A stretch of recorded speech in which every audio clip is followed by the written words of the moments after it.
একজন অভিনেতা আসলে কি চায় যে তার প্রথম সিনেমা যেন দ্বিতীয় সিনেমার মাধ্যমে প্রথম সিনেমাকে ছাড়িয়ে যেতে পারে। এটা কিন্তু সব অভিনেতারাই চায়, অভিনেত্রীরাই চায়, কিন্তু একটা প্রোডাকশন হাউস বা একটা প্রযোজক আসলে কি চায়? তিনি চায় তার প্রযোজনা করা প্রথম সিনেমা যেন দ্বিতীয় সিনেমা দিয়ে এটাকে ছাড়িয়ে যেতে পারে। ঠিক এমনটাই কিন্তু ঘটতে চলেছে দম সিনেমার সাথে, যেখানে রয়েছে আফরান নিশো এবং চঞ্চল চৌধুরী।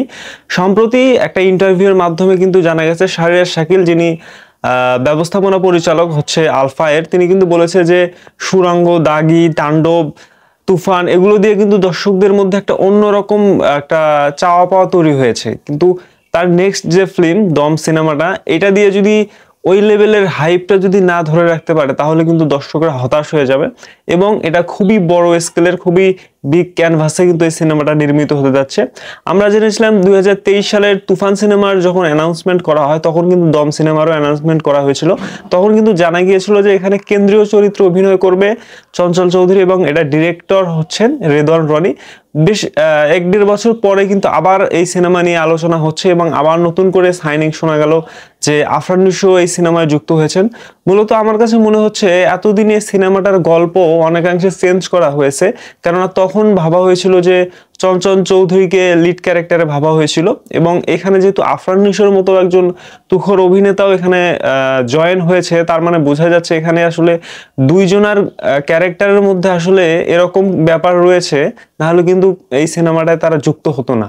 তো অবশ্যই চঞ্চল চৌধুরী যেহেতু লিড রোলে তাকে কাস্ট করা হয়েছিল এবং যেহেতু নতুন করে এখানে আফরান নিশো অ্যাড হলো, তার মানে এই সিনেমার গল্প আসলে অন্যরকম কিছু ভাই। কেননা যেখানে চঞ্চল চৌধুরী এবং আফরান নিশোর মতো অভিনেতারা আছে, তারা তো আর যে সে গল্পে নিজেকে জড়াবে না, তাই না? আর এবং সেই সাথে এটা একটা বিগ স্কেলের সিনেমা, এখানে সব কিছুই থাকবে, অ্যাকশন থাকবে, থ্রিলার থাকবে, এটা একটা বাস্তবধর্মী একটা গল্প।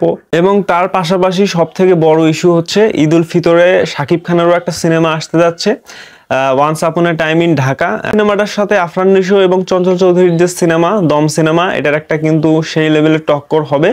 এবং এইখানে আসলে দিন শেষে সিনেমায় কিন্তু জিতে যাবে, কেননা যখন শাকিব খান, আফরান নিশো, চঞ্চল চৌধুরী, শোনা গিয়েছিল যে মোশাররফ করিম থাকবে, কিন্তু মোশাররফ করিমের একটা ইন্টারভিউ থেকে কিন্তু এটা ক্লিয়ার হয়ে গেছে যে তিনি আসলে ওই সিনেমায় থাকছেন না।